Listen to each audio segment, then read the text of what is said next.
Otto Scammer menjelaskan mengenai bagaimana kehidupan berpikir atau cara kita berpikir dan bertindak itu dalam dua pola gitu ya.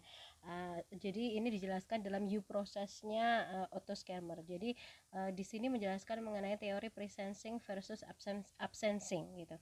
Nah, gambar ini menggambarkan dua jalur besar dalam kehidupan berpikir kita dan dalam kita manusia bertindak gitu ya. Ada jalur presensing itu adalah yang dari bawah gitu ya. Jalur presensing itu yang di bawah itu yang bentuknya seperti U gitu ya. Ini menunjukkan keterbukaan dan penciptaan bersama atau co-creation. Sementara yang di atas yang jadi polanya itu membentuk seperti N itu adalah jalur absensing, yaitu ketika kita memproses informasi itu dengan penolakan dan akan membawa kepada kehancuran dan keterasingan gitu ya. Nah, keduanya berawal dari bagaimana cara kita mendengarkan, merasakan dan merespons dunia atau fakta yang ada di sekitar kita.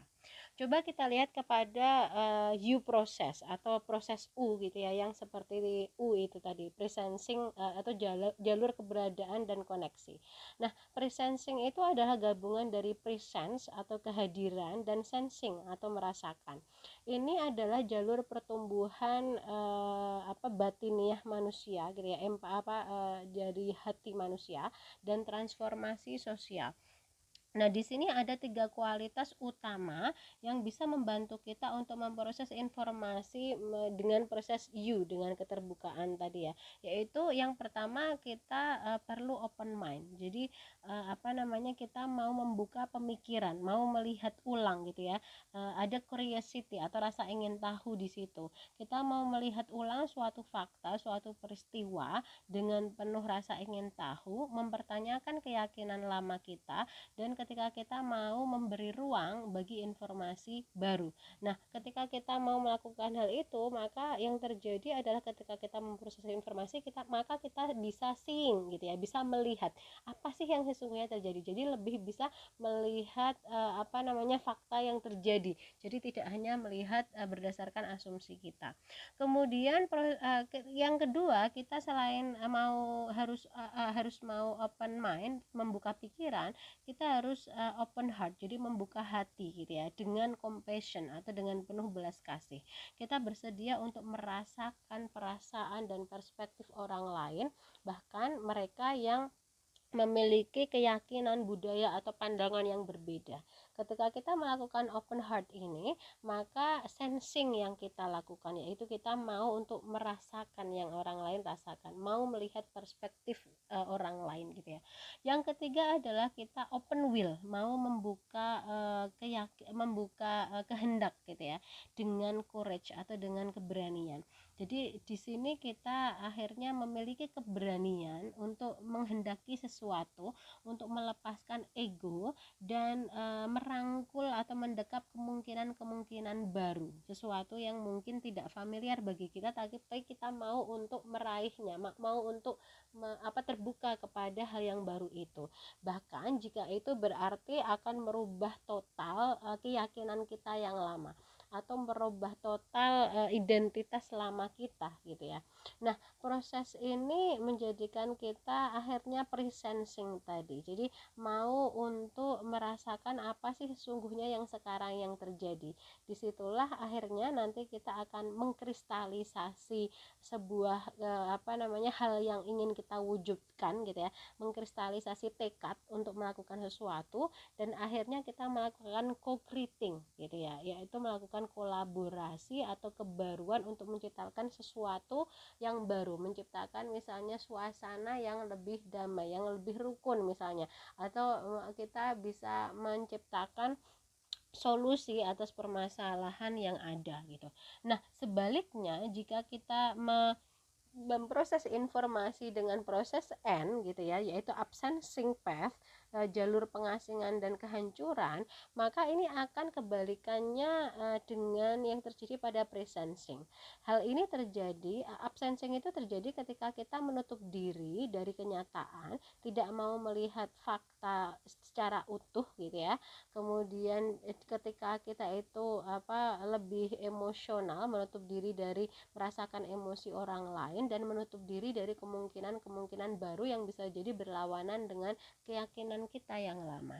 Nah, ciri-cirinya adalah ketika kita close mind. Jadi ketika kita itu menutup pemikiran kita karena ignorance atau karena kebodohan. Kita tidak mau mendengar informasi-informasi baru yang berlawanan dengan keyakinan kita. Kita hanya mempertahankan saja apa yang kita yakini. Ya, itu bisa jadi terjadi ketika kita denying. Jadi denial gitu ya. Kita menolak atau menafikan sesuatu yang berlainan dengan yang kita yakini atau yang sudah kita percayai gitu ya. Kemudian setelah close mind, yang terjadi itu biasanya adalah close heart. Kita itu menutup hati kita gitu ya, menutup empati kita. Misalnya dengan adanya hate, dengan munculnya rasa benci gitu ya.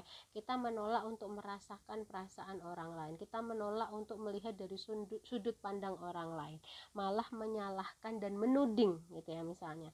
Nah, di sini terjadi distancing. Jadi tidak ada sama sekali koneksi emosional yang muncul antara kita dengan orang lain gitu ya. Kemudian yang ketiga adalah close will, yaitu ketika kita menutup kehendak kita. Karena apa? Bisa jadi karena fear, suara ketakutan dalam diri kita. Kita takut untuk berubah, takut kehilangan kontrol, lalu merusak apa yang tidak kita pahami gitu ya. Disitulah terjadi absensing. Jadi sama sekali kita itu seperti tidak hadir pada peristiwa itu. Kita itu hadir pada asumsi atau hal-hal yang kita ketahui di masa lalu saja gitu ya.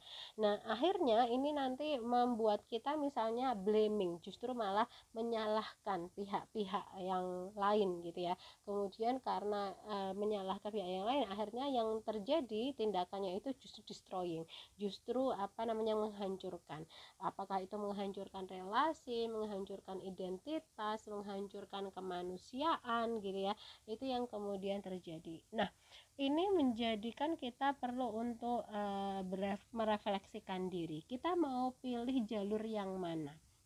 Setiap hari, setiap percakapan, dan setiap konflik itu tentu membawa kita pada pilihan ini. Apakah kita akan membuka pikiran, hati, dan niat, atau justru kita maunya menutup dan justru menghancurkan.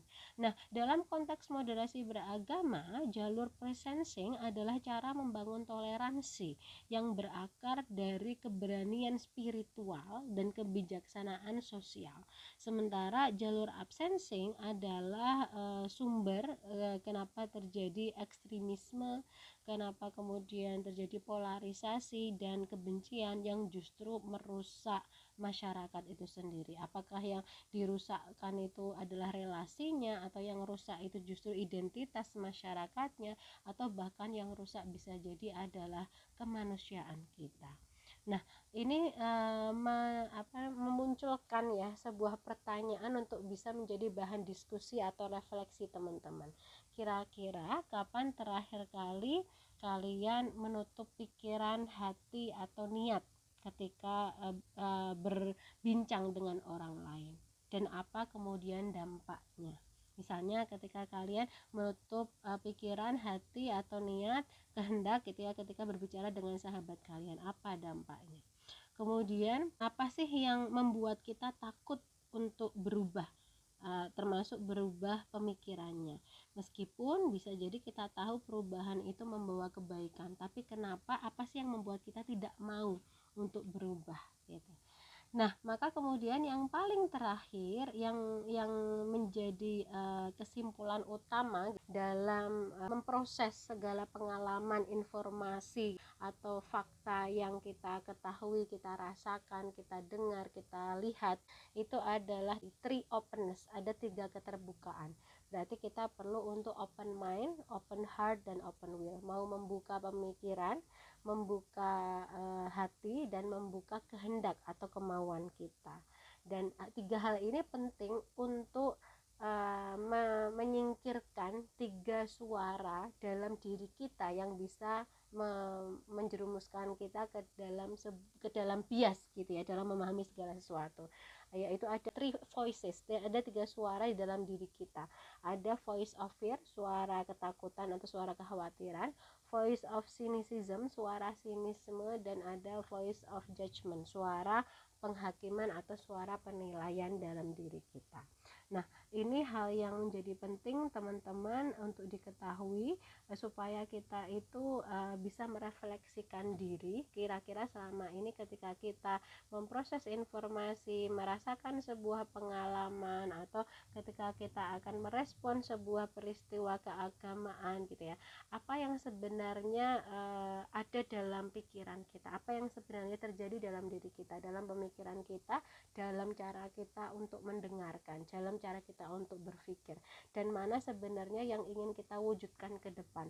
Apakah kemudian kita justru ingin membangun sebuah hal baik bersama, atau justru ternyata kita menginginkan sebuah kehancuran gitu ya dari hubungan atau relasi antar umat beragama di masyarakat kita atau di Indonesia secara umumnya. Terima kasih banyak teman-teman yang sudah menyimak.